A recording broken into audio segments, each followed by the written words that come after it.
I'm going to talk about my recent foot and mouth disease training in Nepal. And most of you in the room will be familiar with what foot and mouth disease is, but for those of you that aren't sure, it's a highly contagious viral disease that affects cloven-hooved animals. It can affect over 70 different species of animals, and it only takes a very small amount of virus to cause infection, so it really is highly contagious. It's not a public health issue or a food safety threat, but it causes production losses and is a severe animal welfare issue in countries that have endemic foot and mouth disease. In countries that are free from FMD, like New Zealand, it poses a significant economic threat if we were to have an outbreak of FMD. And the classical signs are blisters in and around the mouth and in between the hooves, as you can see here in those two pictures.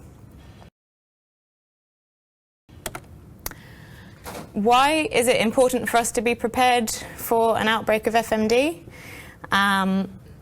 It would be the biggest event that MPI would ever have to deal with. The scale of the response would be on par to that of the response for the Christchurch earthquake. So it really would be quite extreme. Obviously, New Zealand has a greater dependence on agricultural exports than most other developed countries, and if we had an outbreak of FMD, it would pose a significant barrier to trade of animals and animal products. So, how did this training come about? Australia and New Zealand always try to work collaboratively, but recently an MOU was signed between Australia and New Zealand to make that collaboration more official, and we're working together on FMD preparedness, sharing preparedness information. I mean, we're facing the same issues, so better to work together to avoid doubling up of work, just to make it a much more streamlined and efficient process. And we obviously stand to learn a lot from each other. So as part of this MOU, Australia kindly offered New Zealand a spot to participate in real-time FMD training in Nepal. And this training was negotiated by Australia with the FAO, the Food and Agricultural Organisation. As part of this Trans-Tasman agreement, they offered New Zealand an opportunity to take part. And in May this year, the first group of 10 Kiwis went to Nepal, and I was the 11th member as an official MPI response mentor. So I gave presentations on what New Zealand's policies were for responding to foot and mouth disease, and talked about the wider FMD preparedness program that's currently underway here at MPI. The 10 participants were a mixture of MPI staff, mostly verification services vets, private practice veterinarians, many of which are IIVs, which is initial investigating veterinarians. So they are often the frontline staff that are called on to investigate suspect exotic disease outbreaks. So it's really important that they're on the ball, as it were, to detecting or ruling out foot and mouth disease. We also had 2 industry participants, one from beef and lamb and one from dairy New Zealand. And they're both extension officers, one of which is a veterinarian, one is a farmer. So he was very beneficial to get a farmer perspective on a lot of these things. This diagram just shows the spread of the participants that attended the training. So it was important to make sure that there was a good geographic spread of the participants. They weren't all just from Wellington or from Auckland. We also had 5 veterinarians from Nepal that attended the training with us, and 1 from Australia. So, foot and mouth disease in Nepal. It's endemic in Nepal, very widespread. They have around 900 outbreaks per year reported. And you have to also bear in mind that reporting of disease is a lot less than actually what's happening over there. It's not a notifiable disease in Nepal, and farmers are just used to dealing with it, so they don't take it seriously, so that it's not always notified. It causes a considerable economic impact. Subsistence farming is really the main farming over in Nepal, and those families depend on the animals for their survival. So it really does cause severe impacts. If they are affected with foot and mouth disease, often their milk production dries up, and it means that families have to purchase extra food, extra milk to help make allowances for dealing with foot and mouth disease. Interestingly, if a family has more than 6 cows, they're considered a commercial herd in Nepal, so quite different to what we're facing here in New Zealand. So what did we do in the training? It was a 5-day training course. It was a mixture of classroom work and field visits. We had 2 days spent out in the field. Prior to the training course, we had to complete some online training, which took about 4 hours. It gave us an introduction to foot and mouth disease, clinical signs, diagnosis, laboratory testing, disease outbreak investigation, epidemiology, and that was really so once we reached Nepal we could hit the ground running and everyone was at the same level of knowledge, because there's quite a variety of knowledge of the people that were attending the training. So the first farm visit was to a village that was suffering with an FMD outbreak at the time. We split into teams. Each team had a clinical group and an epidemiological group, and we were able to finally meet FMD face to face. We examined the animals, took samples for laboratory diagnosis, talked to the farmers, asked them how long they've been suffering with this disease, how it came to be in their village, and just tried to paint a bit of a picture of how the outbreak happened. So the people that were organising the training tried very hard to find us foot and mouth disease in goats. Unfortunately, there's not that many sheep in Nepal, but there are lots of goats. And the reason this is important for us is that the lesions caused by foot and mouth disease are quite subtle in sheep and goats. And what's really important is that disease is detected quickly, and it can go undetected for quite some time in sheep and goats because the signs aren't obvious. So we're really fortunate to be able to examine several goats that had lesions at the time, so we can just pick up on the subtlety of those lesions. And this is a picture of how the farms are set up there. So you can see the animals are tethered. They either are bought grazing or they're taken to shared grazing, which is a big risk factor for spreading disease. And sometimes it can't be avoided. So people would take their animals to shared grazing, and as was in this case, a neighbouring village had an outbreak of foot and mouth disease, and that's how the disease was transmitted.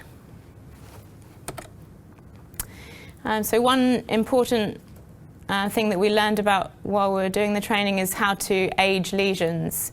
So you can see here that the blisters in and around the mouth, they rupture and it's incredibly painful.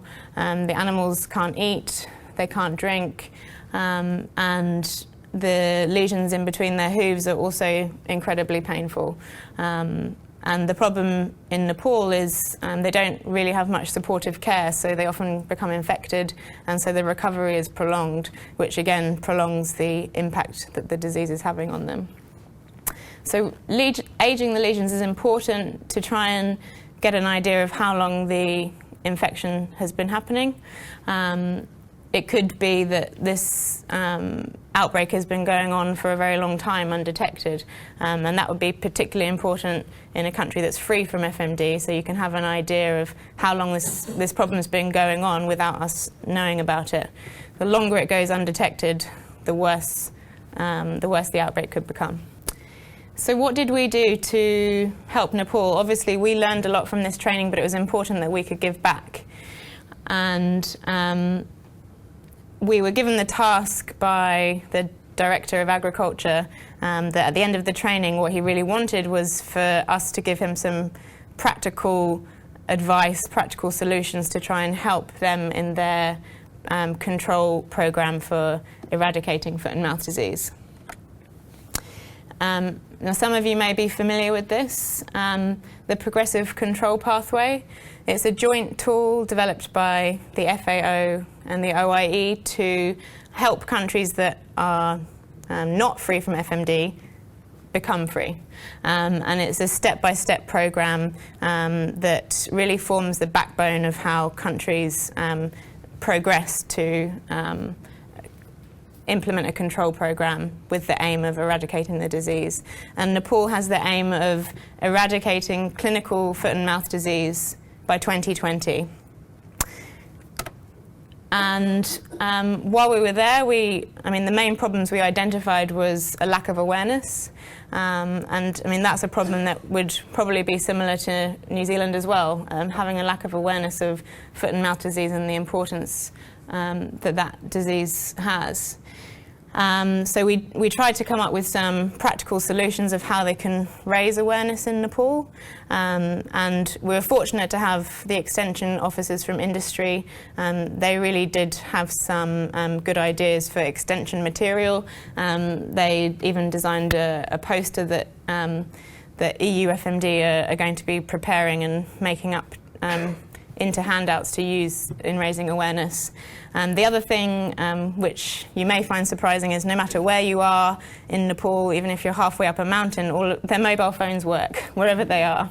So something like a text message system to farmers to just give them some practical advice and make sure that they are aware of the importance of the disease. And what did we get from the training? Luckily or unluckily, depending on how you look at it, we really don't get many opportunities to see foot and mouth disease in New Zealand. So it's a really great opportunity for vets to actually see the disease face to face, because looking at pictures in the book and hearing about the impacts is just not the same as seeing it in the flesh. And really, the feedback was that this is a once-in-a-lifetime opportunity for them and is something that they will never forget. So the fact that that memory will stick with them really helps give them a boost to pass on that message to other people around them and raise awareness. Having these vets that have seen foot and mouth disease face-to-face is really a valuable tool. They can go and spread the word to their colleagues, farmers, the communities around them, and hopefully by raising that level of awareness we can improve how early we may detect the disease here, because the longer it goes undetected, the worse the outbreak could be. And some of the vets told me that they are going to improve their day-to-day biosecurity practices. It's something, again, that people become complacent with, but they're going on and off of farms all the time. And just simple things like, cleaning their boots, disinfecting their boots, isn't necessarily something that they do. But after seeing the impacts of foot and mouth disease in Nepal, they're thinking twice about their own practices. And I think for me, the biggest thing was building relationships and trust with industry and the private practice veterinarians.